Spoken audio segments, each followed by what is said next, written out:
আজ আপনারা শুনবেন হেমন্ত কুমার রায়ের লেখা গল্প ভূত যখন বন্ধু হয়। হেমন্ত কুমার রায়ের জন্ম ২রা সেপ্টেম্বর ১৮৮৮ সালে, মৃত্যু ১৮ই এপ্রিল ১৯৬৩ সালে।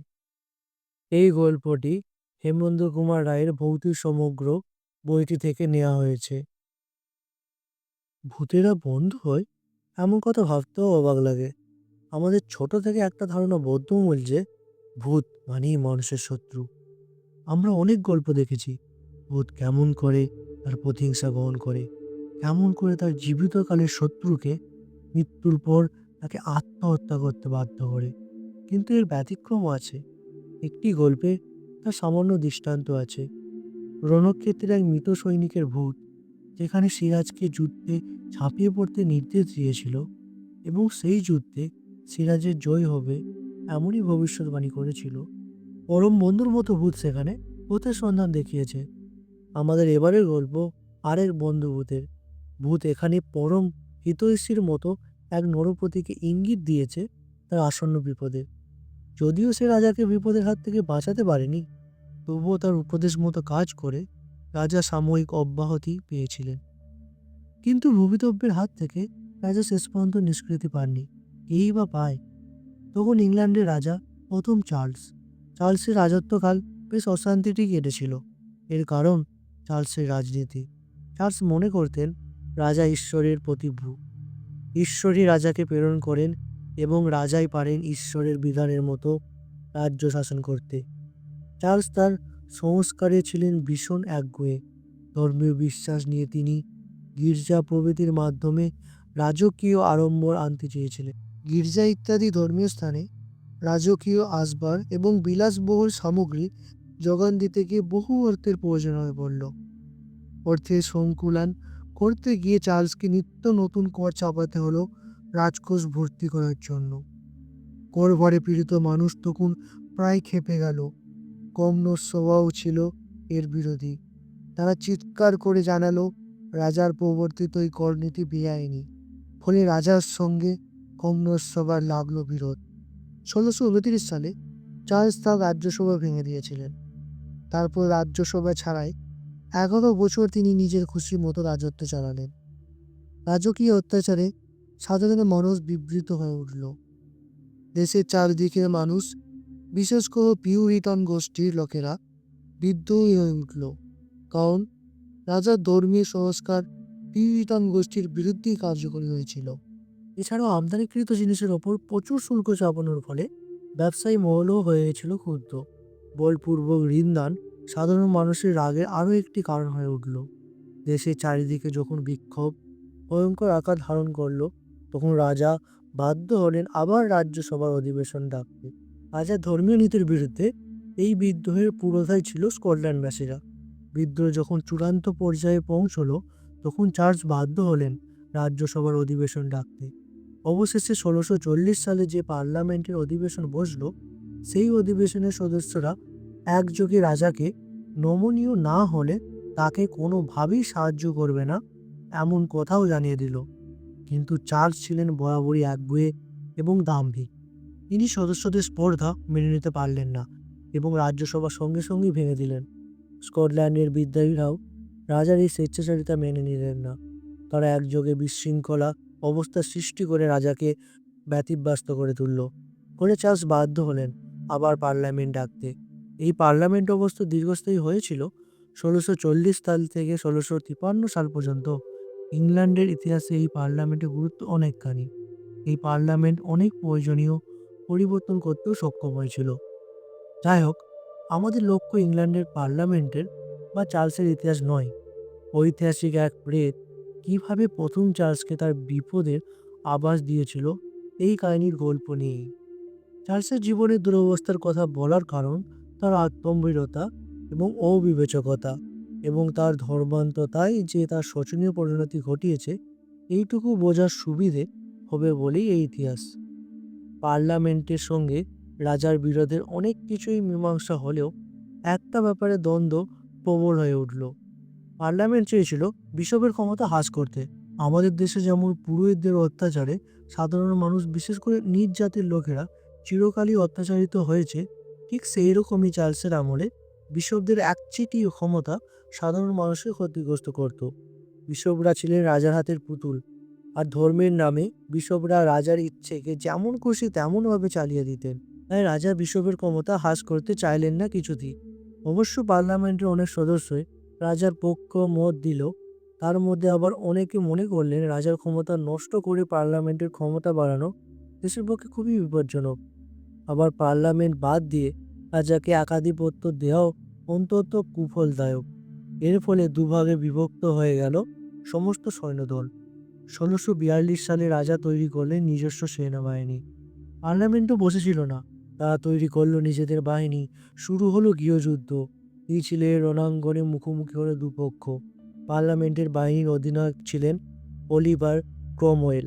তার নেতৃত্বে ১৬৪৫ সালে গৃহযুদ্ধে ভীষণ আকার ধারণ করল। প্রায় ৫,০০০ পদাতিক এবং বিপুল সংখ্যক অশ্বারোহী সৈন্য নিয়ে চার্লস নন্দাসপটনে এসে হাজির হলেন। চারদিকে তখন যুদ্ধের বীভৎসতা ছড়িয়ে পড়েছে। যে সমস্ত সৈন্যরা একদা একই সঙ্গে দাঁড়িয়ে যুদ্ধ শিখেছে, একই সঙ্গে দিনের পর দিন পাশাপাশি সুখে দুঃখে কাটিয়েছে একই শিবিরে, এক সর্বনাশা গৃহযুদ্ধে তারা হয়ে পড়ল পরস্পরের শত্রু। সুযোগ পেলেই একে অপরকে নিধন করার যজ্ঞে মেতে উঠল। বোধহয় গৃহযুদ্ধ এমনই ভয়াবহ যেখানে বোধহয় গৃহযুদ্ধ এমনই ভয়াবহ যেখানে ভাই, বন্ধু, আত্মীয় স্বজন কখন যে পর হয়ে যায় কেউ বলতে পারে না। এক সর্বনাশা যুদ্ধের খেলায় মানুষ তখন পশুতে পরিণত হয়। শিপ স্ট্রিটের সুইট শেফ হোটেলে রাজা তার শিবির তৈরি করেছেন। সেখানে বসে তিনি পরামর্শ করছেন যুদ্ধ কিভাবে চালাবেন, ক্রমওয়েলের বাহিনীকে কিভাবে পদদুস্ত করবেন, সেই নিয়ে ঘন ঘন বৈঠক বসাচ্ছেন।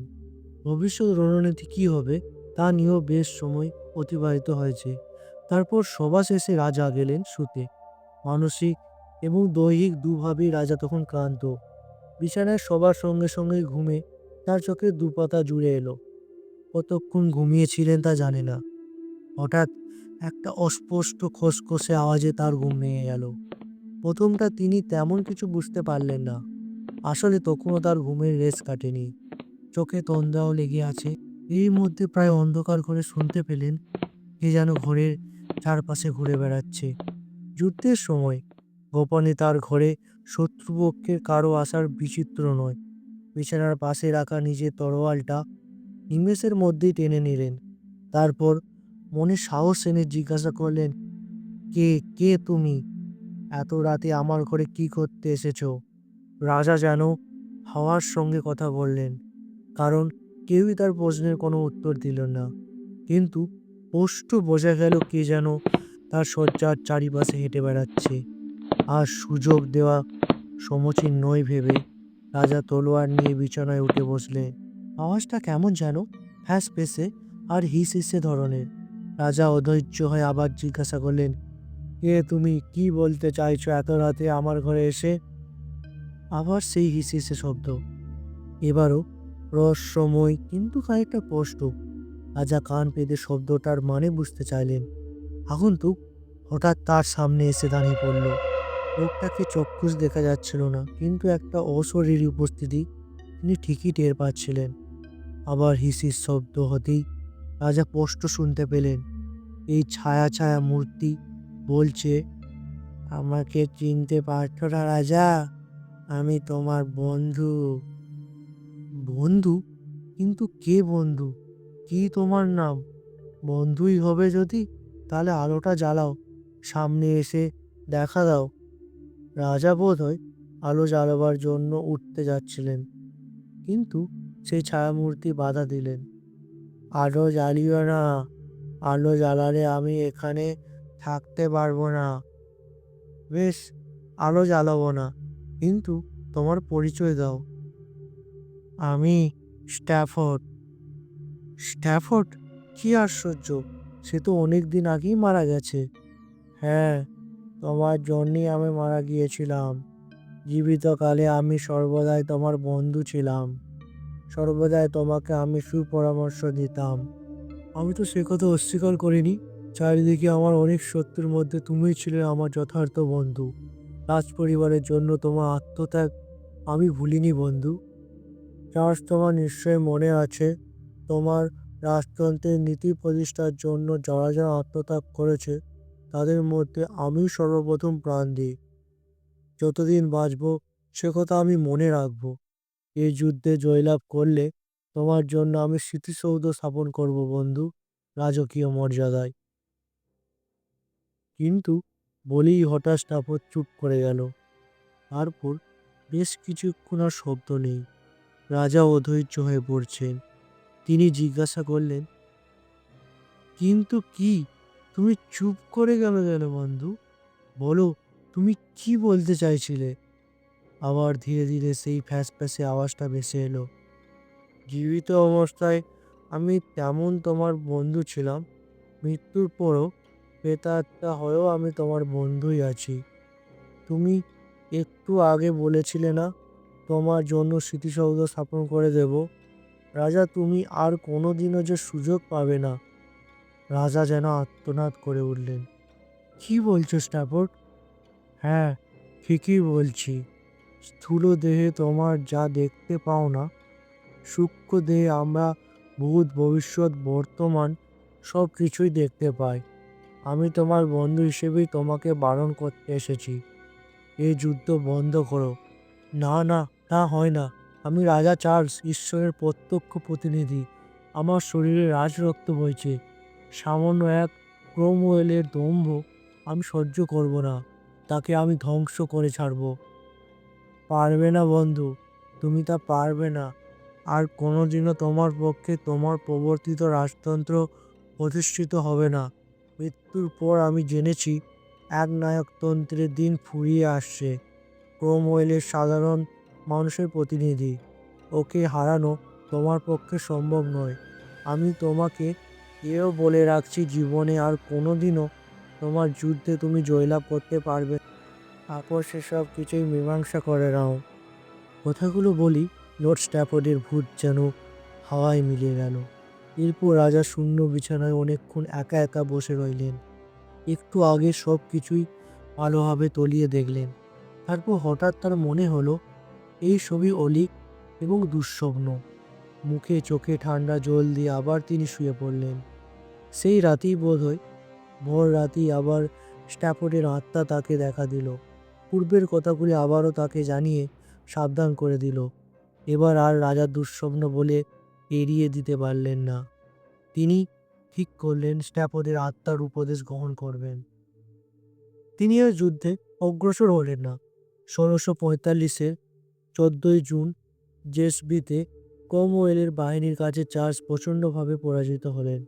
তারপর ১৬৪৬-এর গোড়ায় তিনি ক্রমওয়েলের কাছে আত্মসমর্পণ করতে বাধ্য হলেন। স্ট্যাফোর্ডের প্রেতাত্মা বন্ধুর কাজই করেছিল। রাজাকে সসৈন্য বিনষ্ট হওয়ার হাত থেকে বাঁচিয়েছিল। কিন্তু ভবিতব্য খনন করা যায় না, তা মেনে নিতে হবেই। রাজা প্রথম চার্লসকেও তার নির্দিষ্ট ভাগ্য মেনে নিতে হলো। প্রায় ৩ বছর পরে পার্লামেন্টে রাজার বিচার চলল।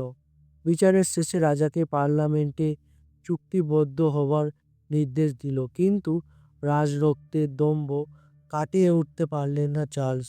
স্ট্যাফোর্ডের প্রেত রাজাকে মীমাংসার কথা বলেছিল। রাজা তা শুনলেন না। তিনি স্পষ্ট জানালেন, তিনি রাজা, তিনি সর্বশক্তিমান। সাধারণ মানুষের সঙ্গে কোনো রকম কোনো চুক্তিতে আসা তার পক্ষে সম্ভব নয়। এবং গোপনে তিনি নিজের সৈন্যদলকে সাজাতে শুরু করলেন পুনরায় যুদ্ধের জন্য। ক্রমওয়েল রাজাকে আর বিশ্বাস করতে পারলেন না। তার শক্তি তখন অনেক বেড়ে গেছে। যারা পার্লামেন্টে রাজার সপক্ষে ছিলেন তাদেরকে তিনি বিতাড়িত করলেন। অ্যাব নামে পরিচিত পার্লামেন্টের বাকি সদস্যরা রাজাকে পুনর্নির্বাচনে বসালেন এবং শেষ পর্যন্ত রাজাকে স্বৈরাচারী ও দেশের পরম শত্রু হিসেবে চিহ্নিত করে তাকে দোষী সাব্যস্ত করলেন। স্ট্র্যাফোর্ডের প্রেত অনিবার্য ধ্বংসের হাত থেকে রাজাকে বাঁচাতে চেয়েছিল। প্রেত বলে গিয়েছিল পার্লামেন্টের সঙ্গে একটা মীমাংসায় আসতে, কিন্তু অহংকারী রাজরক্ত পরম বন্ধুর হিতোপদেশ কানে তোলেননি।